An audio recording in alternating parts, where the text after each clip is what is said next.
Check, check. 1, 2, 3, 4. Let's go. And indeed, let's go. This is the best call-in show, the best post-game show in the CFL. And the first 2 weeks, I've had Manny Arsenault hosting with me, but I thought I'd get a guy who used to be a Riders season ticket holder. I don't know if he still is, but he used to be a Riders season ticket holder. He was a member of the Sheldon Williams Spartans here, played for the Regina Rams, then went to the Winnipeg Blue Bombers, then the Green Bay Packers, Seattle Seahawks, Saskatchewan Roughriders. Well, he was with the Bills in there too.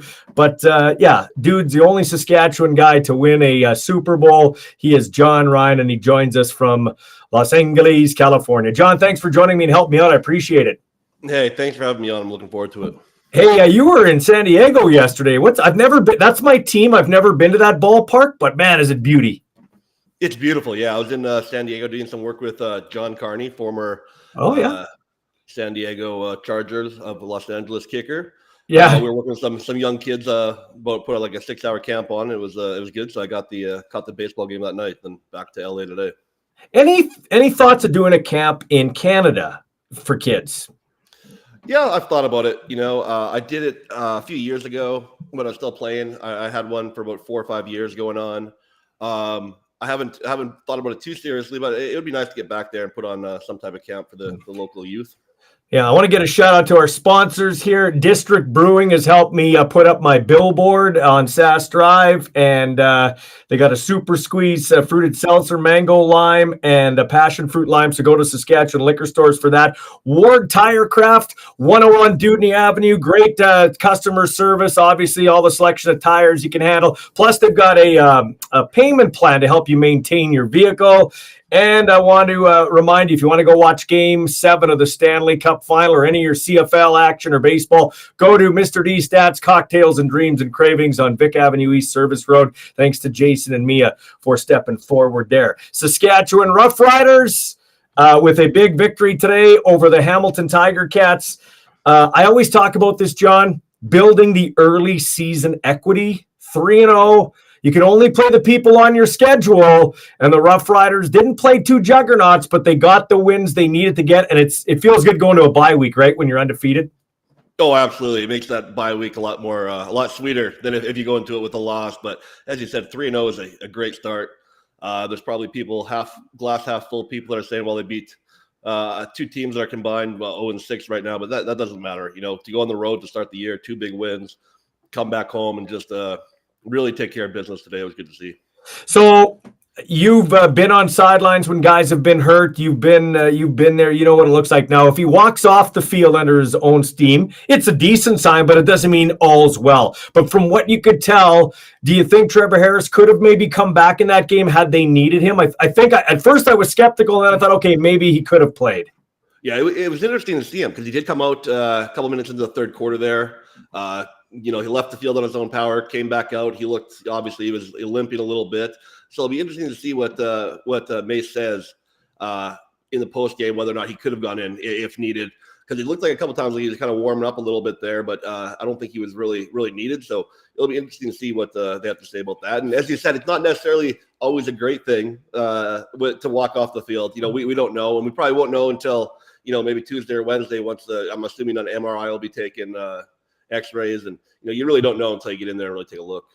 Let's see if we got what we got on the chat. Avery LeBlanc says 3-0, and he's pretty pumped with that. And you should be pumped with that 3-0. Hey, you don't look a gift horse in the mouth, and it's never easy to win a professional football game. I always laugh at that when fans say, "Oh, they're crappy," or "They're crappy." Listen, when you get to this level, professional football, nobody's crappy.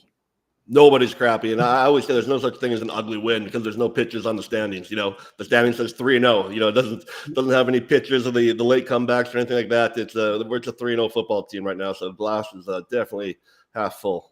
I picked Jameer Thurman as my defensive player of the year in the CFL. I just put that out there. I thought of Corey Mace's defense, he'll thrive in the middle. Today, he had a pick 6 on a deflection. He had a fumble recovery. He was flying around out there. And then Malik Carney was a wrecking ball out there too. What's it like playing your former team? How do guys get up to play their former team? Pete Carroll used to always say, you don't never get up for a game. You always just stay the same. If you get up for opponents. But I've played against former teams before, and it's hard not to get a little bit more jacked up.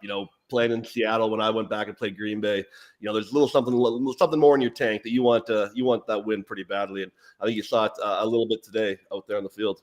Somebody said there, Ward says, I think he's saying it's still bittersweet that you played for the Blue Bombers. Ward Zaharia said. So, what was that like as a season ticket holder and a Rabid Rider fan to wear blue and gold? Or at that point, you're just happy to get into professional football. Who cares? I just felt so blessed just to have the opportunity to play pro football. I would have played for anyone. I was very grateful that Winnipeg took that chance on me, drafted me in the third round. As I recall, the Riders had I believe they had the 23rd pick, and I went 24th. So they passed me up. But I was just so grateful and forever indebted to the Winnipeg Blue Bombers for giving me that opportunity, which really kind of gave me that stepping stone into the NFL. In terms of how your career ended with the Rough Riders, and I'm going to get it. We got a lot to talk about here, and by the way, if you want to call in and talk to us, you can.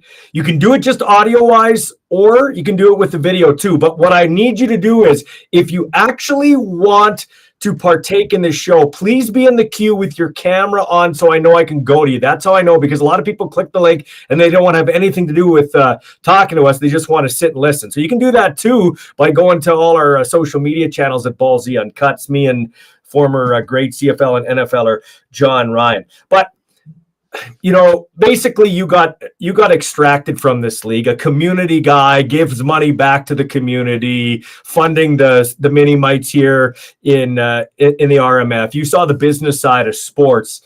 Do you ever get over that? Like, are you over that now? Because you got extracted because of the global mannequin rule, the kicker rule, the global kicker rule. Randy Ambrosie can say it's not, but that's bullshit. They targeted kickers. Yeah, I've always had a big problem with that. When I look back at my childhood, when I look at any team, kind of the staple of any team was the kicker and punter. You know what I mean? Like, you looked at Bob Cameron and Troy Westford. They were there for almost 20 years together. I think Bob Cameron was there for 23 years. Lou Pasaglia. These are guys, you can go and buy their jersey next week and be wearing it in 10 years. Now you look at some of these guys, and there's no staples. A lot of these teams that are holding that team to the community anymore, which I think is a shame. And I think that rule was brought in. And I'm not sour grapes by any means. I had my career, and I loved every minute of it. And the way it went, the way it ended, it was perfect for me, to be honest with you. I loved every minute of it. So I'm not being sour grapes about that, but I just think Randy Ambrosie is doing a terrible disservice to Canada and to the Canadian athletes right now by getting rid of all these punters and bringing in international guys to fill their spots. It doesn't seem right to me. I think he's forgotten what the C stands for in CFL. Yeah. Having said that, though, Adam Korzak is a weapon. Like last year, he flipped the field. He's an unbelievable punter, right? The talent is great. I'm not arguing that whatsoever. I think he's an absolute weapon. He has so many clubs in his bag. You see all these punts where he can dip and dunk and then hit the big one when he needs to. It's impressive, and I love watching them. So I'm not upset at any of these guys as individuals by any means. They're great punters, but I just wish to see a little bit more Canadian content back like it was in the 90s. How long did it take you to get all those quote unquote clubs in your bag, the different punting style, everything like that? And okay, well, we'll get to that in a second. Then I got a follow-up question. So how long did it take you to get all these different skills in terms of punting? A while. It was a lot different back in my first year of professional football was 2004. I went to the NFL in 2006, and I think there was we one guy not hitting just a normal hang time ball over type guy. I think there was one guy in the league that was hitting like an end over end punt. I think I was like the second or third guy in the NFL to do it. So it wasn't a lot of things. Then once these Australians did come over, they showed us a lot with a bunch of little different things they can do with the football. And it takes a while to kind of learn all that. A lot of these Australian guys have been doing it, playing, that Aussie football league over there. They've been doing it since they were 5 years old. And so we were punting balls a little bit differently. So it kind of opened our eyes when, Darren Bennett, old Charger, he was one of the first guys to come over and really start to introduce different kind of kicks like that. So it took years. And, even at the end, I was still learning, new and different kicks.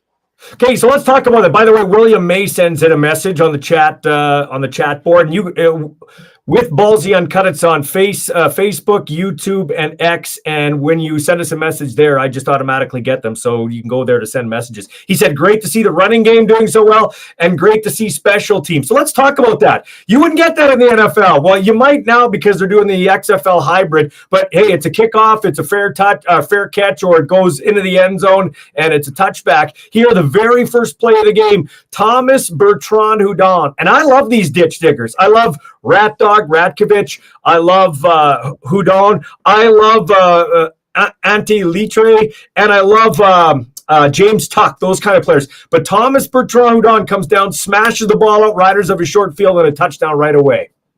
Just unbelievable way to start the game. And Kent Mangieri has these guys playing so well. They're using a little bit more creativity. You saw when they had that early on, I believe it was the first quarter, they had a punt from the 40-yard line. They had two onside guys that nearly got the ball actually down the right side.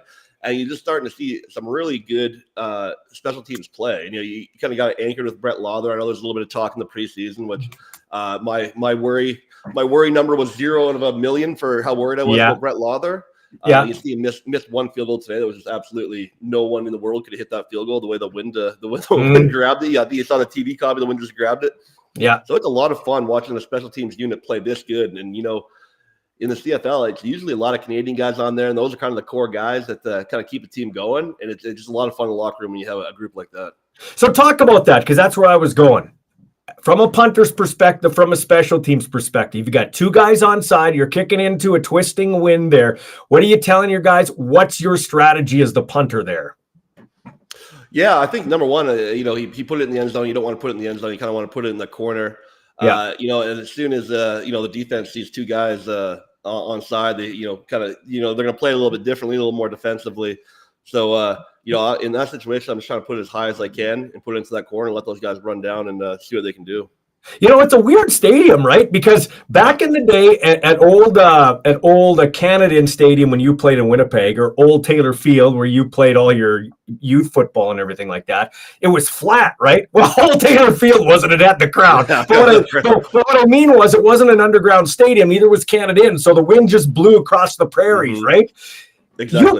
You go to a game at Mosaic Stadium, you walk into the stadium, and let's say you get there and it's, the breeze is picking up and no big deal. As a fan, you don't really notice it. But when you walk out after the game, you're like, holy shit, is it ever windy? But talk about that field goal, because it's weird. I don't know if any team really has a total advantage there with the wind at Mosaic. Yeah, just the way that you can see it come off his foot. It was going towards the left upright, and you can see the second the wind grabbed it, it just pushed it straight to the right, and it had no shot. But it's an interesting stadium because it is a lot different than Old Taylor Field. You said that Old Taylor Field, you're either with the wind or you're against the wind. That's it. Yeah. Same with Winnipeg, same with Hamilton, same with all those double-sided state Toronto. They're all the same. But this one's a lot different. When you have a wind coming from the northwest, you can almost not feel it. If you have a wind coming from the northeast into that little open spot there, it starts to really swirl around in there. If you get a wind coming from the south, it's really bad. You can really feel it because there's no second deck to that south side. So it's a really interesting wind, and you kind of learn how to play it. And what's the advantage that the riders have is they practice in their game stadium. Yeah. So as a kicker, you get to go out there, punter, you get to go out there every day and kind of see what the wind's doing, the different things. I said that was the greatest thing, that we got to practice in our own stadium, because I kicked more in that stadium in 2 years than I did in the Seahawks stadium in 10 years. So I got because we practice there every day. So I got such a great feel for that. So I would say that the home team definitely has the advantage. What you saw happen to Brett today with that field goal, that's just one of those things. There's nothing you can do when you get a gust like that. There's just you're at the mercy of the Mother Nature, and there's nothing you can do. Yeah. So, John, talk about when Lawther lines up for a field goal like that. Okay. Is there any difference in how you hold it? Is he trying to drive it lower to keep it from going so high so it doesn't get caught up in that wind? Like, what's the mentality there? Different kickers are different. I'll always talk with my kicker about how you want it. Brett's pretty consistent. The way he wants to hold pretty much the same wherever you go. I've had kickers that if they have a right to left wind, they want the ball a little straighter. If they have a left to right wind, they want the ball lean a little bit more. Long field goals, they might have it lean back a little bit more. Short field goals have it lean forward a little bit more. There's a lot that goes into it that you can't even really see on TV, or obviously none of these commentators know about it. But it's always it's a constant discussion between the kicker and the punter about how they want the ball. Yeah. So I got to talk officiating here. Now, I've never officiated high level football. I think relative to how much they invest in officials, I think the CFL officials do a pretty good job. But here's a couple of things I don't understand in that game. First of all, it was early on in the game, and there was a penalty I believe it was on Saskatchewan, but they couldn't figure out where to put the ball down. It took them 4 minutes to figure out where to place the ball, and the guys upstairs seemed clueless. What? Why are we wasting time? That's what frustrates me. When they go to the command center and they come back and they go back and forth, and then they're standing in the field, they don't know where to put the ball. It seems so bush league to me when stuff like that happens. And I think that overall the referees do a better job than most people think they do. The Canadian Football League is a hard game to referee. It's very difficult to referee Canadian football. There's so much going on, such a big field. It's very, very difficult.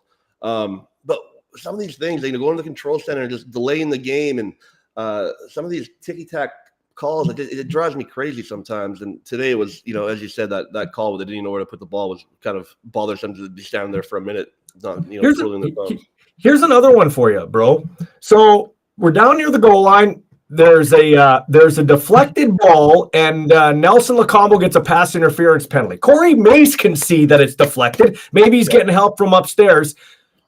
The command center in past games and years have called down to change calls because the Bombers have been benefactors of that. What? Hamilton scores a touchdown. You could clearly see it was a deflected. We've got video replay. If you can't get it right, then get rid of video replay. I don't get it. Yeah, the inconsistencies like that really bother me because that was, that's a tip ball. there's no pass interference on a tip ball. It's all bets are off, and it cost us, and it just seems ridiculous that we can't just go right upstairs and call down and be like that was tip because maybe a referee missed it on the field. Those are things that I thought the command center was for. Mm-hmm. So let's talk about some coaching here, and let's talk about Corey Mace. I was a believer in Corey Mace right from the get-go when I heard he was going to be the coach. I think he's proven that guys will run through a wall for him. And I think this might not seem like a big deal, but I think it is a big deal. Philip Blake got hurt last week. He walked out and helped walk Philip Blake off the field. Sales gets hurt. A guy he knows him from around the league, but he's just new to the team. He walked 60 yards across the field to make sure that Sales is okay. To me, that is I'm one of you guys. Am I right when I say that? You're 100% right. He's building a family. Those little things that you do as a coach go a long way. So you don't see coaches run around, walk across the field to make sure a player is okay. You very rarely see stuff like that. I know Pete Carey to do stuff like that, and in return, you just love the guy. And as you said, he's building building a community, building a family environment around there, and it's going to take a little bit, but you can see the direction it's going in. It's pretty impressive right now. And a friend of both of ours, I know you're a big believer in him, and I am too. Your former high school guy there, Mark Mueller. I think this guy is a head coach in waiting. I remember when I said November 23rd to be exact, I said my prediction is Corey Mace is the head coach and Mark Mueller is the offensive coordinator, and I got heat for predicting the correct thing, as it turns out. But I believe people were like, oh, Mark Mueller, come on, we need a veteran guy. Mark Mueller's forgot more about football than a lot of people know, and he is a head coach in waiting. He is a Canadian-born head coach in waiting. 100%. Mace was the greatest hire we had this offseason, and Mark Mueller was 1B because what he's done, the creativity he's shown on the offense, just such great play so far. We saw a little bit different in the second half. It was, without Trevor Harrison there, it was a little different. But, I've known Mark since, he was 12 years old. So I worked for his dad. I played in Winnipeg for his uncle, Ron Jr., played against his grandfather. So I know the family, and I've been fighting for Mark for years to get on anywhere. I wanted him with the Regina Rams years ago when things went wrong there. But he's just a great coordinator. And I think we're seeing just how great that hire is. And, I think Mace was the best hire. Mark Mueller was the second. What a lot of people aren't talking about is Dan Farthing was the third, in my opinion. Boom! I agree, man. Yeah, 100%. The problem, hey, I have nothing against Clint Spencer, nothing against him. In fact, he's a friend of mine, the old strength and conditioning coach. But Dan Farthing, you want to talk about unjust firings? Dan Farthing should have never been punted in the first place. Nobody knows his business like Dan Farthing, and he may be the biggest under-the-radar acquisition this team has made at the end of the day. 100%. But it's such a thankless job being a conditioning coach in the CFL. You don't get a lot of time with your players. You really have to get the time in. You really have to, manage bodies. You got all these guys playing 18 games over 21 weeks. It's a lot of a lot of hurt on the body, and I think he knows it better than anyone that I've been around. And when I saw that, I was like, what a great hire. He understands the game, he understands the community, he understands what it means to be a rider. And I'm all on board with the Dan Farthing train for sure. So like I said, there are no crappy teams in the in professional football. I will not sit here and say, oh, that coach is an idiot or that coach is an idiot. Now, some are better than other coaches. Some have more strengths in some areas and not in other areas. But I gotta ask you this. Have you ever been on a sideline? Well, you have been probably, without naming names, where you turn to your buddy on the sideline and go, what in the bloody hell are we doing here? Reason I bring this up is, why in the hell are the Hamilton Tiger Cats in a 57 and 3 minute league where anything can happen? Why are they short kicking that early? That was a ridiculous call. I was shaking my head. I think a lot of things happened in that game. That was one of them.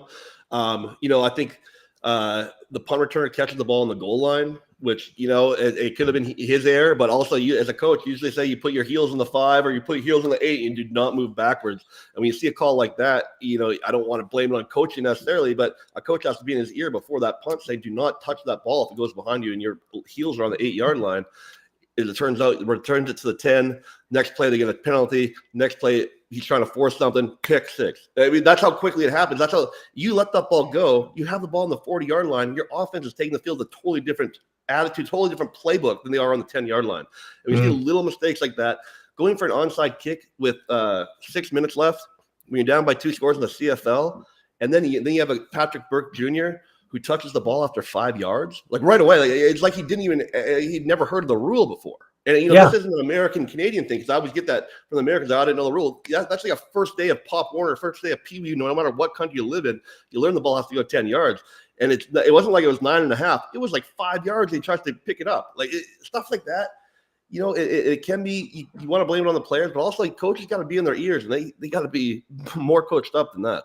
Yeah, absolutely. Okay, so talk to me about, you've got one thing I love about this league, and I hate it in the preseason or before the season. They always got to tinker with things. Oh, we might limit the amount of kickoffs and bullshit. This is what makes our league spectacular. The rules as they are, leave the kicking game alone, for God's sake. And so, but where I'm going with this is, you got Mario Alford back there. You got the Deadmans. You got all these great returners. What's it like 70 yards away? What are you doing when you're standing back there, looking at Mario Alford? It'd be like a goalie having Connor McDavid come in and break in on you. So what are you thinking when you're putting to a guy like that? Later on in my career, when I was, touching the CFL, is, I'd just try to screw with them right off the bat. I'd aim my hips left, and then before the snap, I'd go right, and then I'd go back to the left, and I'd step across. I want him to be moving around, and that's what I try. It's basically a game of keep away, and that's what we had to do back in the day with Devin Hester. It was just like, I'm just going to try everything I can do to keep the ball away from him. And the CFL is tough because you can't kick it out of bounds. So you're just trying to do everything you can. And you saw today, you have some line drive kicks, you have some end over end kicks, you spiral. So it's really a kind of a cat and mouse game between, punter and returner. And then, once it leaves your foot, you really have no control over it anymore. You kind of turn it over to the 11 guys in front of you. But it's a kind of a cat and mouse game. You were an athlete and you tackled guys, and you were like a Darren Bennett. You referenced him, like a guy that wasn't just a kicker. What's it like though when you're kind of the last line of defense and that dude's got a head of steam and he's coming? What do you hope? Are you closing your eyes and just diving for something, or what are you doing there? It's miserable. It's like, people are like, kickers look so dumb or punters look so dumb. I'm like, you're flat-footed with 32.5 yards of field on either side of you, and one of the greatest athletes in the world is running straight at you with nothing but juke moves on his control stick. It's you're really just trying to grab on and hang on as best you can. You're not going to make a heroic open field tackle, but you can maybe catch a leg or grab onto the back of a jersey. But it's never a good situation. And honestly, punters really never look good in that situation. No, they don't. So here's something I do want to bring up here. Is this the greatest? Now, you've been around for a while, not as long as me, but let's word it to you this way. Since you've been watching football, CFL football, playing CFL football, is this the greatest era for Canadian receivers? I think it has to be. You look back at that time when like Getzlaff and Claremont, Bag. That was a great time as well, especially for Rider fans. But you look right now, and you look at what these Canadians are doing. I think we have four Canadian receivers in the top 10 right now. I don't know, maybe it got shooken out after tonight, but when you see that, and these guys aren't, nickel and dime type guys like Schaefer Baker is the guy could be in the NFL. The guy's a phenomenal athlete.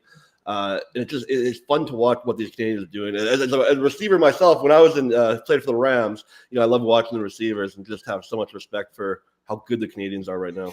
Yeah, and the Riders may have got a steal. Now I was skeptical when they took a Joe, and my kid were 1 and 2 as receivers coming out of high school in Canada at the rankings they had, whatever that's worth.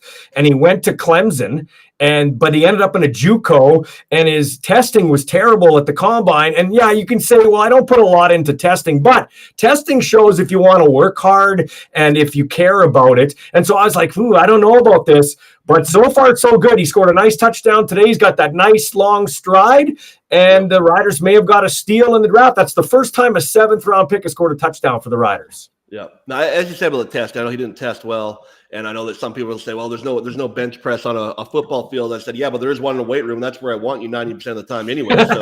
So, I want you working out. I don't care if there's one on the football field. It translates. But, as you said, he's highly recruited. Obviously, going to Clemson is massive. But he looked good tonight. He had that 40-yard touchdown. Looked good. He looked good in the preseason. For a 7th-round Canadian rookie to be starting already or to be playing this much playing time is definitely a good sign. So everything is against the defense, man. Here's okay. So I'm going to point this out. Okay, you can't. So that was a penalty on Lanier the second that was not a good. The first one, okay, he fell into him low. I get we're protecting the quarterbacks. They're the money guys. The second one, yes, it was a helmet to helmet. I'm not going to say that it was. But what is the difference between that and what Sam Emelis is doing, stiff arming guys and basically punching them in the head? And you'll say, like, everything's against the defense already, John. Because let me follow this up. That was a horrible call on the sidelines on Wilborn, the young linebacker special teams guy, when he two-hand touched Alford out of bounds right on the sidelines. Give me a break. We're playing football here, not patty cakes. Well, those are the ticky-tack calls I'm talking about. A guy goes flying into the bench or flying into the side. They want to throw the flag right away. He could be – sometimes you see they're not even really out of bounds yet and they're calling them. But, it's tough to be on defense. You make a good play, and then they go to the review booth to make sure it was clean. You get away with almost nothing right now, and it makes it tough. It's already a fool's errand to try to play a defensive back in the CFL. I mean, you're on a damn island on that wide side of the field with you and a guy sometimes running full steam at you before he even hits the line. It's a tough position, and they're making it even harder. I know they want to increase scoring and do all that, but it's tough.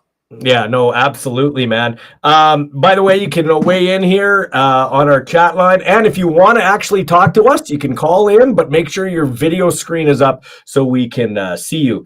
When I look at the Hamilton secondary, man, you got Peters there. Jamal Peters is a veteran guy who can't run that well anymore, but he thinks the game well. I like Katsatonis, their free safety, but after that, their linebacking core and the rest of that secondary is unremarkable. Like, they made Trevor Harris, who I like and who had a decent game, they made Trevor Harris look like Tom Brady out there. Yeah, it was.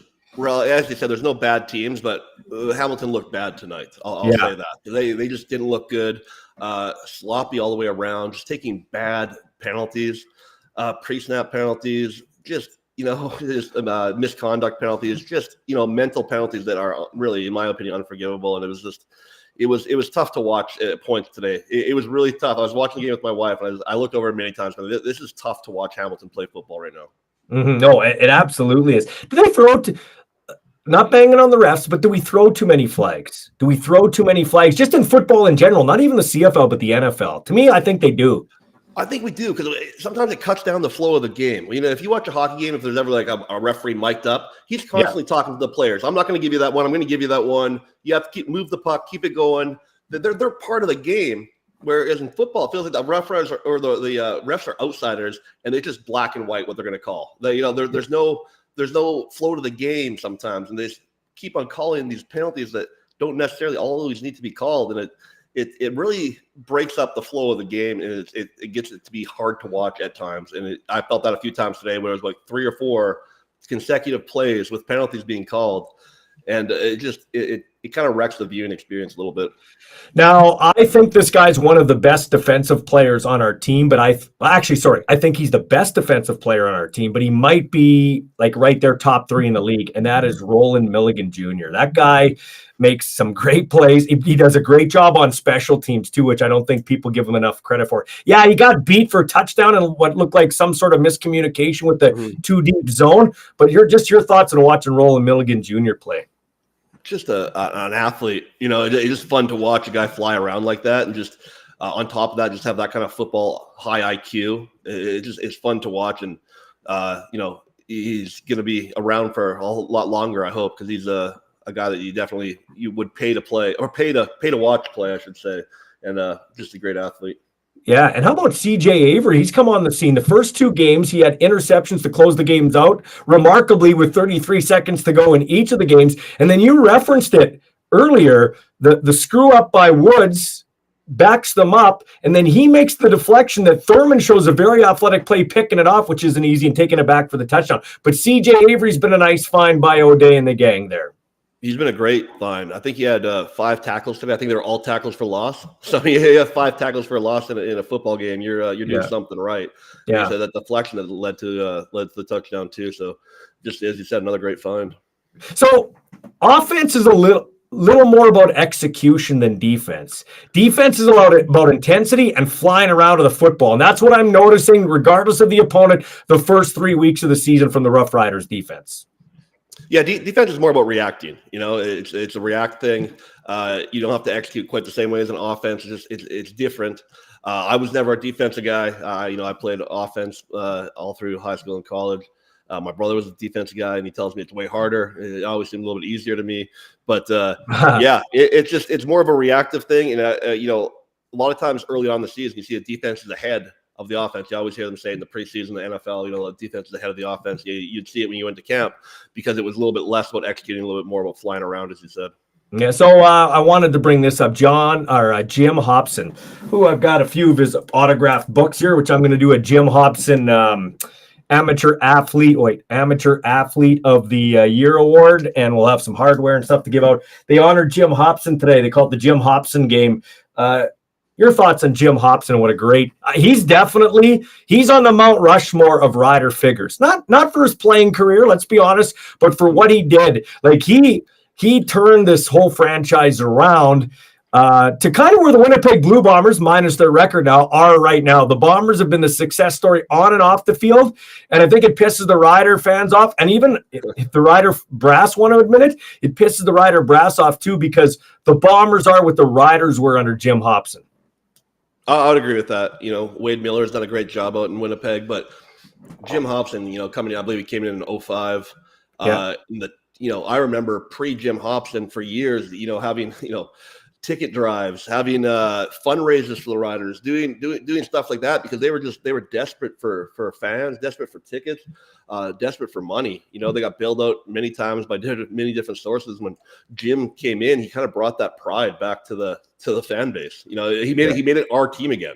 Yeah, and I'll tell you. Go ahead. Finish it off. No, go ahead. Just on a personal level, I love the guy. I knew him personally, and I honestly think we wouldn't be watching games in this beautiful stadium right now if not for Jim Hobson. I don't know if the Riders – I don't want to say the Riders wouldn't be here if not for Jim Hobson, but they'd be in a very a much worse state than when Jim Hobson was around. I'm going to say this right now. A team would be smart to talk to this guy that I'm talking to right now about becoming a team president in this league. This league they need youth. They need a guy that loves the game, that knows the game. You called in a previous life to me on a radio show, and you were pissed off. You said, I want to be the coach because we need a guy that it matters and it cares about. And we agree that Corey Mace is that guy now. But how concerned are you as a former season ticket holder? Is your mom still go to the games? Your brother?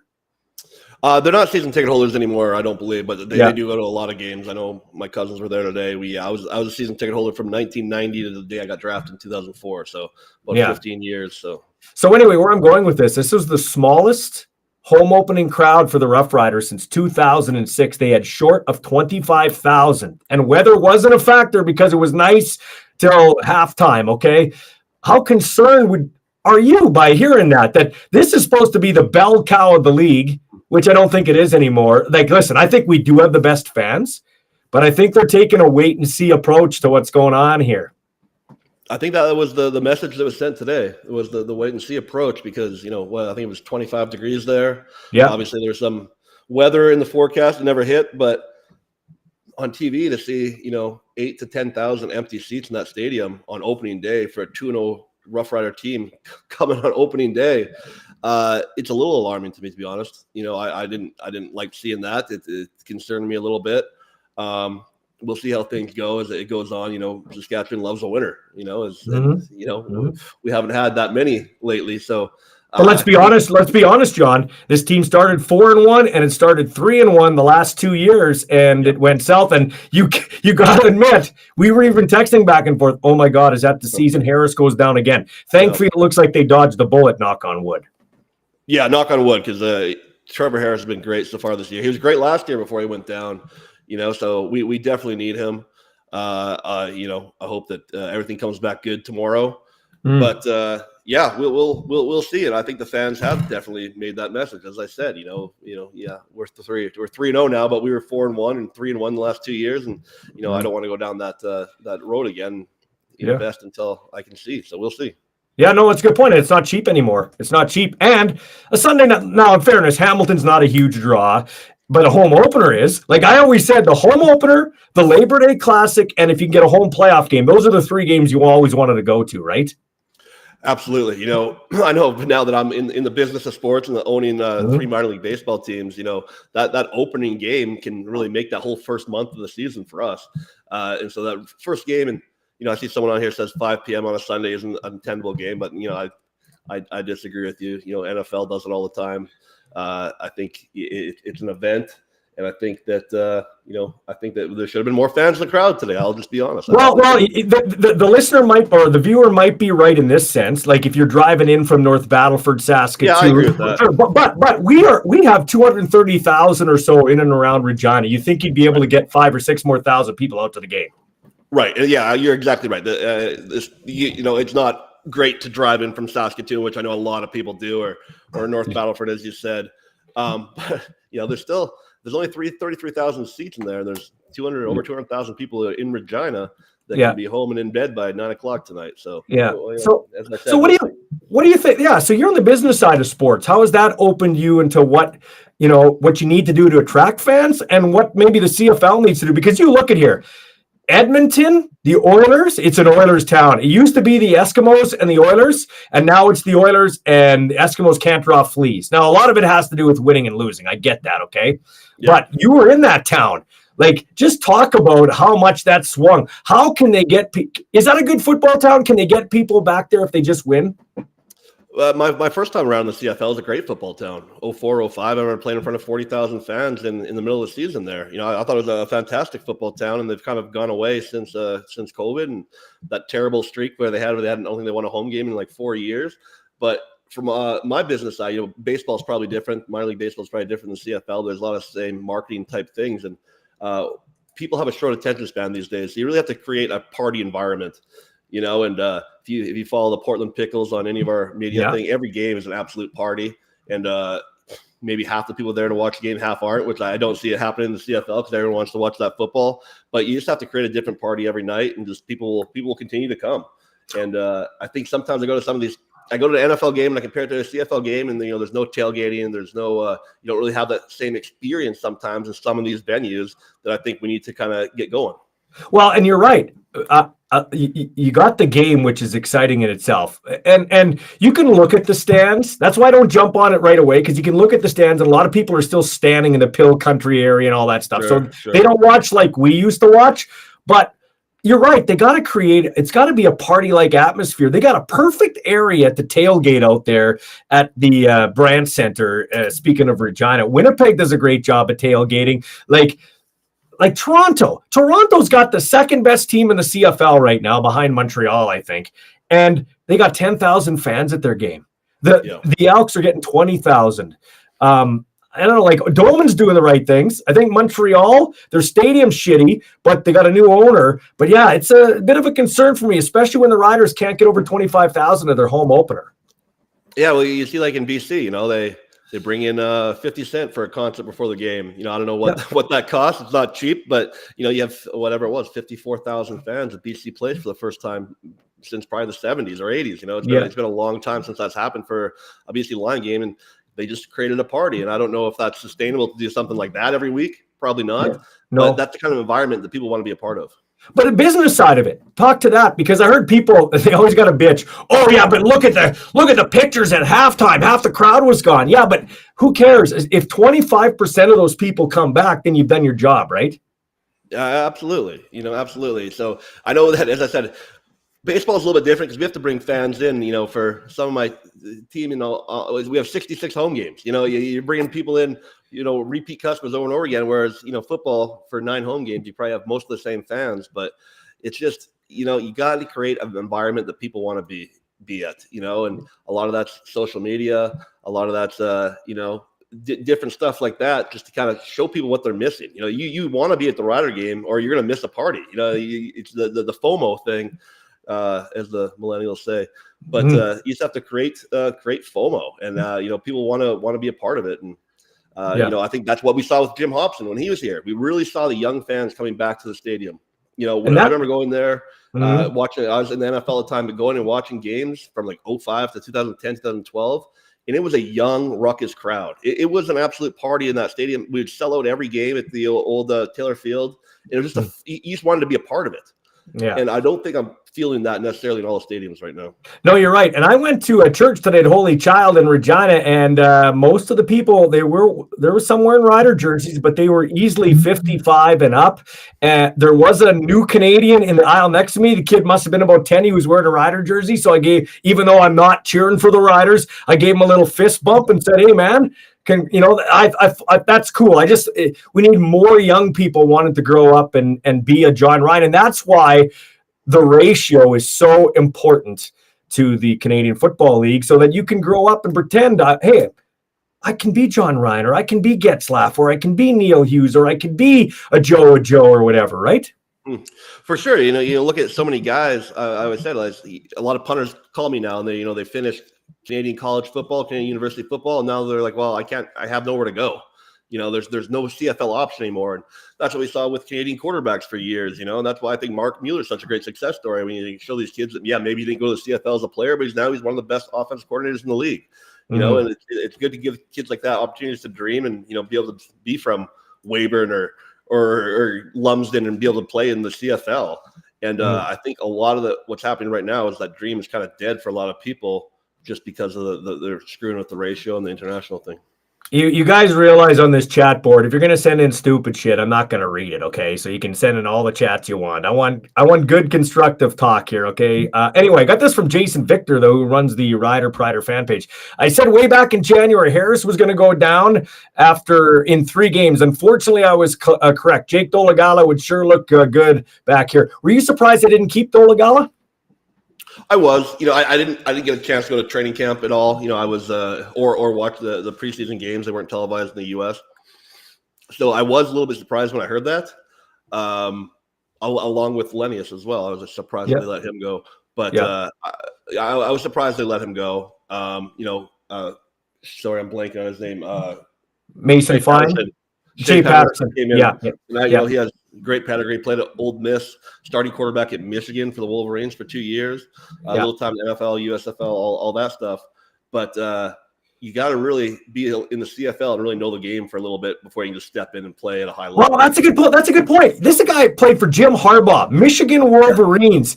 We've seen so many of these guys come up, and this is the funny part. People don't. It's like you keep banging your head trying to convince some of these clowns. It's a Bush League. Who would watch that crap? Well, How did Johnny Manziel do up here? How did Vince Young do up here? How's Shea Patterson doing? And hey, Shea, I like Shea. Shea, maybe what I'm trying to say is you just don't step in and throw for 400 yards. He looked kind of lost today. He didn't drop back to pass much. He was always on the run, trying to run and throw it. Just assess what you saw from Shea Patterson today. Pretty much that, he just didn't look comfortable at any point. He just like dropping back, looking his primary receiver. If he wasn't open, he was on the run. His numbers kind of show that in half of football, go 4 for 10 for 41 yards. At least he took care of the ball, didn't throw an interception. But we were kind of relying on Ouellette, who had his best game as a rider by far. But Patterson never looked comfortable back there, to be honest. It takes some time. You can't, you have that great pedigree, but the CFL is a different game, and especially different for quarterbacks.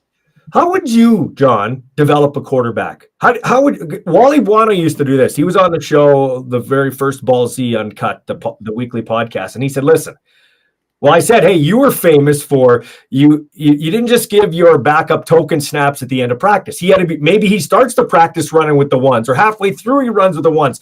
And Wally said, yeah, he had to be ready to go, because if he wasn't, he'd embarrass us and he'd embarrass himself. And then I moved on to the next guy. If he wasn't ready to go, how would you develop a quarterback to be ready? How would you develop him? Well, first of all, I wouldn't change my backup every year. You gotta kind of stick with the guy, develop him. If a guy comes along that you think might be a little bit better, maybe he is, but then you got to start all over. And I talked to Cody Fajardo about this before. He's like, my first year, I was just trying to learn the CFL game. I had no clue what the hell was going on out there. I forget who he was with at the time, maybe Calgary or I'm not Toronto. Sure. Toronto.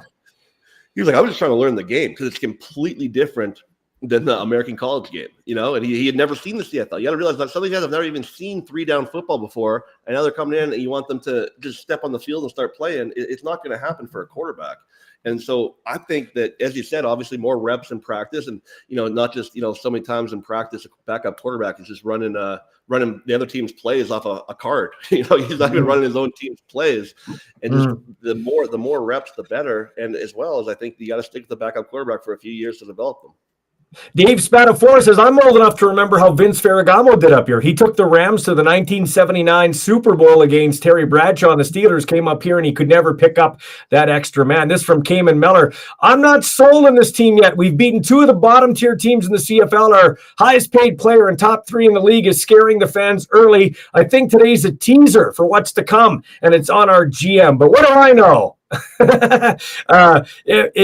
You do run a risk, though. You do run a risk. You had a 38-year-old left guard, Philip Blake, who I love. I think I have all the time in the world for Philip Blake.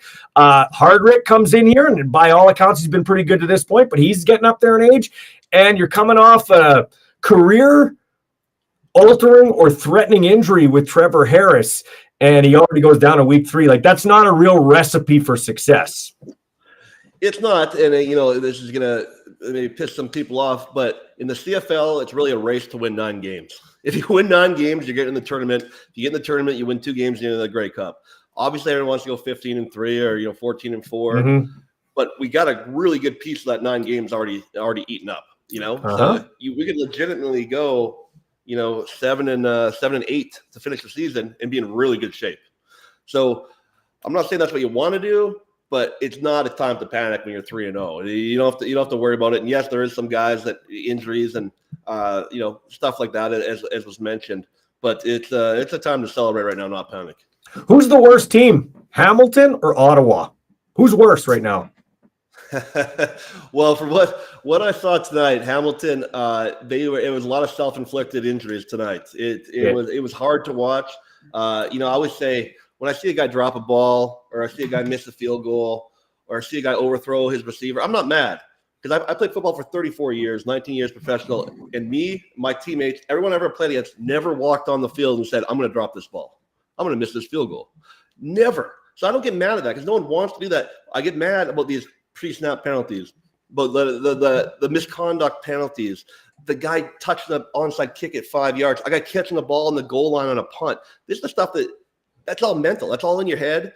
It's between coaching and mental, and it's hard to watch. And today I was like, this team just doesn't have it right now, and it's because of all that stuff. If you can turn some of that stuff around, which isn't going to happen overnight, but it was hard to watch them today. So, I mean, my power rankings, they got to be number 9 right now. Okay, your friend and mine, Troy Koster, says, tell my old friend and not a bad goalie, John, I say hi. And the show's awesome, pal. Yeah, it's great to have Jon Ryan here. And then Cayman sends us back. He goes, hey, we arguably play the top 4 teams in the CFL coming up after our bye week. So that'll be a huge test. So, John, and before I get to, we got another one coming in here from Craig, but I gotta bring this up to you. Let's talk about momentum, okay? The Edmonton Oilers were down 3-0, and now they're back. They got the best player in the world. I predicted they would come back and be in a Game 7 and win it. So I think it's going to happen. It'll probably go to overtime. That's the only thing that hasn't happened in that series. But that's positive momentum for the Oilers, negative momentum for the Florida Panthers. I'm trying to tie it into a CFL game. Tim White is as fragile as a unboiled egg right now. Like, what is going on with him and Bo Levi Mitchell? I don't know if receivers get the yips, but if they can, he has the yips right now. Because, I mean, when you see him targeted 6 times today, 0 catches for a guy that had almost 1,300 yards last year, and he's looked bad in week 1 and 2 as well. You know, this wasn't a one-off. Drop 2-point conversion wouldn't have been a phenomenal catch. It would have been a good catch, but it's a catch you got to make. It's a professional receiver. It just something's off there. I don't know what it is. If him and Bo Levi aren't on the same page, but it looks off right now. And for a guy that was the leading receiver in the CFL last year to look this bad this early is cause for concern for them. But with that being said, the CFL season's long. He's still 15 games. So you can get it together. But right now, if I was a TiCat fan, I'd be concerned about that. Talk about that Sales injury. I don't know, you've been hurt even as a punter, but talk about that Sales injury. He took that shot in the knee, with the knee on the side of the head or neck area. It obviously hit him on the butt. And I'm always amazed when guys get concussions by getting hit in the head with the knee on the helmet. I'm like, shouldn't the helmet stop that? But just talk about that. When that hit happened, I knew that the second he went down that was a concussion. You know, you can always see by a guy's hands how he holds his hands if he's concussed. And I've been there before. I've been knocked out quite a few times, and it's not fun. And the crazy thing about head injury is we just don't know. It could be 2 days, it could be a year. We just don't know how anyone's going to react to it. I had a very bad concussion a few years ago, and I practiced 2 days later, and was cleared to play the next week. I've played with guys who had a concussion; they're out for a whole year. You know, you never know how your brain's going to react. That's why it's so scary. And as you said, you see all these crazy head-to-head hits, and then it just takes a knee right in the right spot of the helmet, right in the temple to knock a guy out. It's scary to watch. So you win in this league. There's no secret to the Canadian Football League. You don't need to reinvent the wheel. Here's what you do. If I was running a team, here's what I do. Jon Ryan's my GM. He tells Michael Ball, the scout, you go to the States or in Canada, and you find me the next Bo Levi Mitchell. You find me the next Trevor Harris. You go find me a quarterback. And then, instead of going on these bullshit party trips with the coaches like to do, they like to go, we're going to Florida. We're going to Vegas to hold a workout camp. Get fucked. You're going to have a good time, okay? That's what you're going to do. You're going to have a good time and spend money. You know what you do to win a game or win a championship? Go to frickin' Brandon, Manitoba or Stettler, Alberta, and hold a camp to find the Canadians that fall through the cracks. And Canadian depth is what wins you championships. Nelson Lacombe's a guy that can play field, corner, and safety. Dalkey is still a very good safety. He's just been punted and made an example of because of penalties. Charbel De Beer now coming into his own. He's got a sack and a forced fumble in this football game. That's how you win championships. I could agree with you more. Canadians win championships in this league. The teams with the best Canadians are going to win. You can go back 50 years, and that's how it's always been. So as you said, and it's more likely for Canadians to fall through the cracks.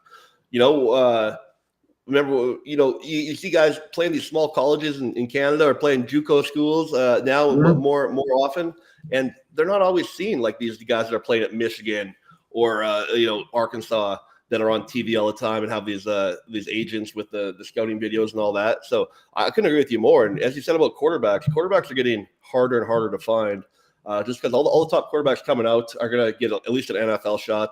And now you have 8 teams in the USFL That's whatever that is, 24 quarterbacks. And now NFL practice squad went from 8 to I think 16 now. So now every team has at least one quarterback in their practice squad. So you're taking out about almost 100 quarterbacks just on those new things, and it can be very difficult to find the next Bo Levi Mitchell or the best next Trevor Harris, and it's definitely a challenge. But as you said, it's the number one important thing after the quarterback is finding these Canadians. And there's two things that this league famously does, in my opinion. It skimps on promoting the market, promoting the game. It skimps on it, although teams have done a better job this year with their social media. Every team's done a better job, and I think the CFL has done a little bit better of a job. But they've skimped on promoting, and they skimp on recruiting. I get it. They don't have an NFL, like the NFL scouting rooms and everything like that. But the Cincinnati Bengals only have like 3 scouts. The freaking Bengals have 3 scouts. So if they can do it, and they're not exactly a perennial powerhouse, but they've been better as of late, right? I think CFL teams need to do a better job of banging the weeds and that's the product, man. You know what? I think I added up one time. There's like 1,500 college teams in the U.S. When you go through, Division I, Division I AA, Division II, III, NAIA, JUCOs, community college, there's 1,500 teams. And every one of these kids has a highlight video that you can download right now and go and watch. So, as you said, you might find a guy from Garden State Community College that you can't, that kind of fell through the cracks because you didn't go to Michigan, So I don't think it's as hard as they're acting right now. I don't think you need billions of dollars to go and recruit. As you said, Cincinnati's doing it with 3 guys. John, can I say something I can say this now. We both know, and I don't want to make it sound like I'm bragging about my kid, but my son played in North Dakota, the home of Dressler, the home of Schultz, 2 of the greatest riders that ever played. Okay. Brady Oliveira, where did he go to school? Oh, UND. Evan Holm, where did he go to school? Oh, UND. Mason Bennett, where did he go to school? Oh, UND. Okay. And that's not even the powerhouse team in the conference. Do you know in the 4 years that my son played at UND, do you know how many times the Saskatchewan Roughriders visited UND? By the way, do you know where Regina is in comparison to Grand Forks? It's 7 hours. Do you know how many times the Riders came down there? I'll give you. What's the over under 1.5? Well, I would say it should definitely be at least one time a year, one game and one practice is what it should be. Zero. Okay. Not one time in 4 years. Not one time in 4 years. How are you invested in your product when you don't even go? When you don't even go. To take that a step further, it's not like you have to go a one-off. The biggest powerhouse teams in all the FCS are North Dakota State, South Dakota, Montana State, Idaho. All the teams are right there. In 1 week, you can hit every team in that whole conference. And some of these guys are going to get passed up because they're playing FCS football, and they're going to be available for the CFL. A lot of these kids actually watch CFL growing up in North Dakota, Montana, so they know what the hell it is. And if we're not capitalizing on that, I think it's a big miss.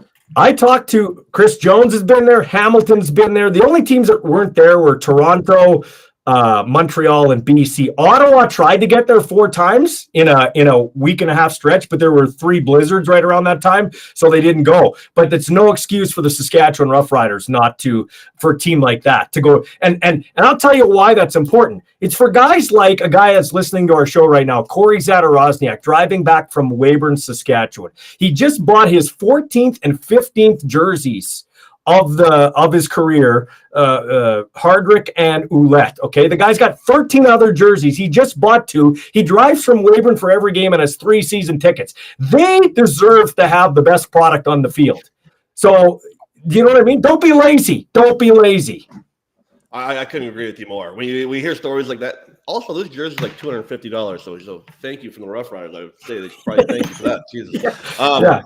But we hear the stories of the Rider fans. I think that some of these guys that come in from the U.S., they have to hear these stories to see what it means to these people. To drive every game from Weyburn, Saskatoon, or Melfort or Humboldt, it's a big commitment. And these people do it every freaking game, buy the jersey, spend the money in the city at the hotels. They do that every game, and I feel like sometimes it goes on. It's thankless. Yeah. Where we celebrating these people, and the team needs to reciprocate with putting a winning product on the field. Yeah, so let's go to Dave. Oh, Dave, is he gone here? Let's see if he's there. Let's try to get Dave in here. Dave, are you there? Dave, are you there? Dave. Dave is not there. Dave hung up. Okay. So anyway, a couple more things to get to here. Let's talk about some of the other games and what we're seeing here in the Canadian Football League. Well, actually, I want to do this first. I award who showed big balls, because it's the Our Balls Are Bigger post-game show. Who showed big balls? And I'm going to go, my honorable mention is Charbel DeBeer, but I'm going with Jameer Thurman. He had an interception and a fumble recovery against his old team. You could have given an honorable mention to Malik Carney playing against his old team, but do you agree with that, Jameer Thurman in the middle there? Oh, absolutely. But I'm going to give mine to Ouellette. Okay. I wanted to see him. He was running. He ran for I think 98 yards today, and they were tough yards. He wasn't. He got out and got away on one there, but they were hard running yards up the middle, making that defense pay every single time. And I just love the way that guy. He's a bull out there. I love the way he's playing. I think we needed to get him going to get a more balanced offense because he definitely was not going week 1 and 2. We just had no run game at all, and to see that this week and really concentrate on that focus, it's going to change the game and be able to be a lot better. A balanced approach. So I think mine goes to Ouellette. Okay, I'll give you that. And with regards to Ouellette, is he going to make the season? The guy, he's hobbled already, but it's like you almost feel like he's duping him his pro wrestling background because he limps to the huddle like old George Reed used to do, and then all of a sudden they swing it out to him and he runs and dives for a first down. Yeah. There's several times where they said on the announcer today, they said that he's definitely something wrong with him. Definitely wrong with him. He's hobbling off the field. Then two downs later, he comes in and rushes up the middle and just beats up 4 different guys on 1 4-yard run. So I think this bye week is going to be very good for him. I think he's going to have a lot of Epsom baths this week, a lot of hot tub, cold tub. So probably coming at the right time for him after today's game. But how would he do that? Because he stays at the Buffalo campground. In a trailer he has a trailer. I didn't know that's where he lives, in a trailer, the Buffalo campground. It's actually funny. I was thinking about him tonight. Can he go home? What if there's a tornado or it's rocking? It's not like he can go to his house, right? Like that's crazy. You might have to sleep in the team auditorium tonight. If he has to have a bath or something, then does he go to the clubhouse 3-4 times? I'm not passing judgment on looks, but I don't think he baths that often. I don't think he's a real 2-time-a-day shower. Yeah, I think that hair gets a little greasy in it from time to time. Yeah. But he's a guy he's just he fits into Saskatchewan well, doesn't he? 100%. That's the kind of guy that is loved in the locker room, and definitely gonna be loving the community, what he's putting out on the field. Yeah, for sure. So I agree with that. That was good to see. I would like to see them try to get Frankie Hickson on the roster, though, and have kind of a thunder and lightning type of thing, a change of back, so to speak, right? Because they've got 3 bulls there: TBH, Thomas Bertrand-Hudon, the Rat Dog, Ratkovich, and then you got this guy. But they're all the similar type of back. Yeah, I instantly think of Mike Sellers and Charles Roberts. Do you remember that? That was most 2 polar opposite running backs, and they just ran it all over everyone for all those years they were there together in Winnipeg. So something like that would definitely be cool to see. And definitely Ouellette's definitely that Mike Sellers type guy. Yeah, not quite on that level, but that guy's going to beat you up on every time he touches the ball. So, and then who didn't show big balls? I'm going Bo Levi Mitchell. He just had a bad game today. He didn't get a lot of help from some of his receivers, but tried to force it in. And Bo is, he does that a lot when he's trying to make things happen. So I didn't think Bo had the greatest game. I'd agree with that. I think he was really trying to force it. 2 of his interceptions were deflected, and he had that fumble in the red zone there, which obviously hurt them too. But I gotta go with Tim White. We talked about it earlier, and just no catches for no yards when you're the leader in the CFL last year is a tough pill to swallow when you're targeted 6 times, and the team expects a lot more from you than that. And as I said, it's showed up all year so far. So hopefully he can turn that around. Bo Levi Mitchell, though, does look like he is a pretty good, he does look like the old Bo Levi Mitchell. Like he's a little more nimble than I remember him to be, and he's got a lively arm. But you take away, he fumbled down in the score zone. He had some interceptions, so that really hurt the team. Yeah, for sure. You can't turn the ball over in any league at any level 5 times and win a game. It's impossible. You can't do it.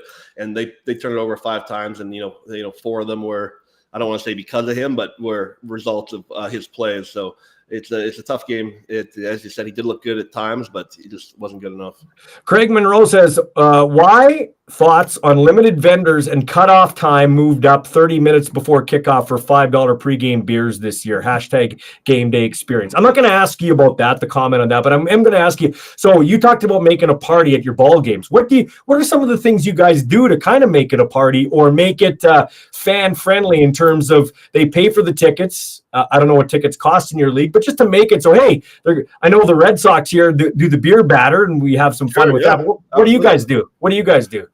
It's all sorts of things like that. It's things that happen organically through things that have happened to our mascot. I know that I just got word. I wasn't at the series this weekend, but the bullpen's out in left field, and there's fans that can kind of walk around the bullpen, and they started a beer chugging contest that's gone viral now. As you chug a beer in front of them, they'll give you a ball. Just stupid little things like that you sound ridiculous, but they go a long way, and it just makes it more fun to be at the ballpark. And what I learned so much about marketing when I went to a game in Mexico. Baseball game in Mexico, and after the game, everyone goes to the concourse and everyone drinks together in the concourse. And I went up about an hour into this party, an hour after the game, everyone's still drinking. I went up to the woman selling the beer and I said, "When's last call?" And she said, "When everyone's done drinking." I was like, this is the party I want to be at.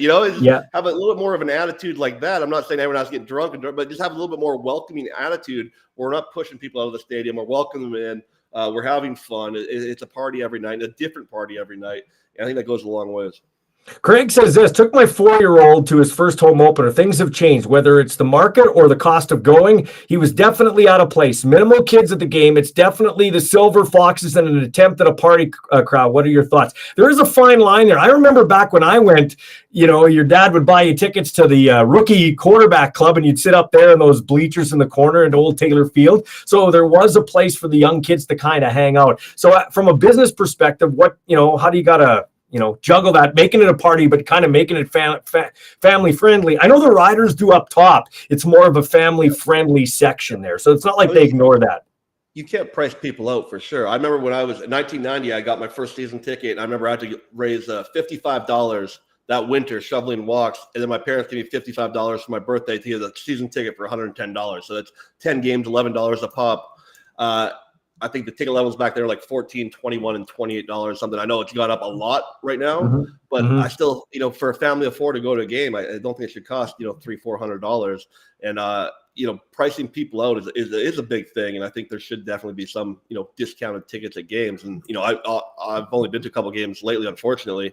So I can't really speak to what they're charging right now, but you definitely have to attract those young fans. Because if you kill off a whole generation of fans, these are fans that in 20 years, 30 years, they're not going to be taking their kids to the game. You're going to kill off multiple generations of CFL fans. They're never coming back. And that's what scares me right now, is that I feel like the whole generation was almost skipped over as Rider fans. We have these Gen Zs now, and I don't see them at the games. I see my Gen, millennials and Gen X, we're still going to games, but I feel like we almost skipped over a whole generation. And that's what I saw. I hope I'm wrong, but that's what I saw last time I went to the game. Give a plug to the sponsors, then we'll get some closing comments from Jon Ryan. The Super Squeeze Fruited Seltzers from District Brewing. Thanks to them for getting on board and supporting the show. They got mango lime and passion fruit lime. There's the mango lime, and you can get it in Saskatchewan liquor stores. You want to go watch Game 7 of the Stanley Cup Final tomorrow, go to Stats, Cocktails and Dreams and Cravings and Vic Avenue East. Thanks to Jason and Mia for getting on board. And Ward Tire Craft. You need tires? Of course you do. You need winter tires. Get ready for winter. It's not that far away. But they've got great customer service, great selection of tires, and they got great payment plans over there. 101 Dudney Avenue East. Thanks to Michael Barth and the gang for getting on board, being supporters of the CFL and the Our Balls Are Bigger post-game show. Yeah, so you got Hamilton. I got Hamilton's brutal. I probably put, right now they're brutal. It's a long season. I put Ottawa probably at 8. I'll tell you what, I put Winnipeg at 7. The Winnipeg Blue Bombers, I think Father Time's caught up to the Winnipeg Blue Bombers. I don't necessarily agree. I think that they haven't looked great the first 3 games. They haven't looked bad either. Yeah, I don't think. Okay. I think they're still going to be a 10-win team. But right now, you're definitely not wrong to put them at 7 because they haven't proved anything else. I would probably put Edmonton below them right now, but they're down there. So what? How hot is Chris Jones' seat? Like he's got to start winning. Like it's not like they're playing bad football, but I kind of liken it to the early 2000s, right when Shivers took the team over here, and it was like they couldn't. It was 1, 2, 3, 4 plays. They went from like if you could get those 4 plays, you'd have 4 wins, not no wins. And so, how are you feeling about Edmonton right now? Because they're playing exciting football. They're on the cusp, but you can't be on the cusp for 3 years. You know what I mean? Yeah. Like when I was there, we would lose games in just the most dramatic fashion I've ever seen in my life, and that's continuing right now. So I don't know if it's coaching. I don't want to say it's coaching because I love Chris, but it just something's not connecting there right now, and they gotta, he's in the hot seat right now. They're giving him 3 years now, and now he has to start to win games, and it has to happen pretty quick. Why do you like Chris Jones? What do you like about him? He was just really good to me. It was fun to play for him. At practice, he was super intense. He ran a really competitive practice. In the meeting rooms, outside of he was a little bit more laid back. He was a player's coach. He definitely, made sure our time was spent doing the right things. So many times in pro football, their teams they meet. We always say we meet to meet. We're not meeting about anything. We're just meeting because it's a 45-minute block in the schedule. And he never did that. If there was no reason to meet, he wouldn't meet. And he always respected his players and respected their time, and that's why I love the guy. And, I only got to play for him for 3 months there in my last year, but I was grateful that I got to play for him. Wow. Cody Fajardo, I'm even amazed. Like I didn't think Cody was a terrible quarterback. I didn't like how it ended here in Saskatchewan with kind of how I thought he was being pouty. But he certainly has shown ever since that Grey Cup game coming into this year, he is making the throws and making the plays. And I picked Tyson Philpott, my breakout player this year, and he certainly is. And how about that team? They haven't lost since Darnell Sankey got added. They look really good. Cody looks great. Cody's getting better every year. I talked to him a couple months back, and I was like, "Thank God you didn't retire because you look better and better every week I see you." And he looks like a man on a mission right now. I mean, he's absolutely throwing the ball over the yard for the first 3 games. Looked really good. So I'm definitely putting them near the top of the power rankings right now. Jason Moss has seemed to have matured as a coach. I mean, he's still fiery, but we used to joke that I don't know if I want that guy coaching my team. He beats up Gatorade bottles on the sidelines. He seems more of he's had the same smarts he's always had. It's just that he seems more mature on the sidelines. Yeah, definitely. He never met a Gatorade container he liked. That's for sure. Yeah, he's beaten up many of them, but I can definitely see that. And I don't know if it's going from a coordinator role to more of a head guy role, where you have more pressure on you, or maybe more of the spotlight on you. You have to behave differently, or what it is, or maybe he just is maturing as a coach. But it's been pretty cool to watch him. I was with him in Saskatchewan, and I love the guy. So I've been happy for him, and hopefully he doesn't do too well against the Riders, but he's looking pretty good as the head coach over there. Yeah, they're coming in here next, and so I think John Murphy has done, like, you could say what you want. He's a polarizing guy. I know what that's all about. John Murphy, though, you could say John Murphy. You can make a case that he's the best personnel guy in the CFL. He's built a really good, not Mike Pinball Clemens. John Murphy's built a really good team there in Toronto. He really has. He's done a good job. I'll tell you, when I left the NFL, one of the first calls I got was from him. Asking me what my plans were, what I was going to do, if I ever thought about playing for Toronto. He was on it like that. And I think that's what teams need, is guys like that, just to be reaching out to everyone that they're interested in. Don't let them go anywhere else. Mm-hmm. And I've known him for a long time, and I've been impressed to see what he's done in Toronto for sure. Yeah. And before I let you go, the BC Lions, Saskatchewan Roughriders, who would you put in your power rankings ahead, BC or Saskatchewan, if you had to right now? Oh man, I think just for the 3-0, I'd put Saskatchewan. It's going to be interesting. I think they play them in 2 weeks. 2 weeks after the bye, right? Yeah.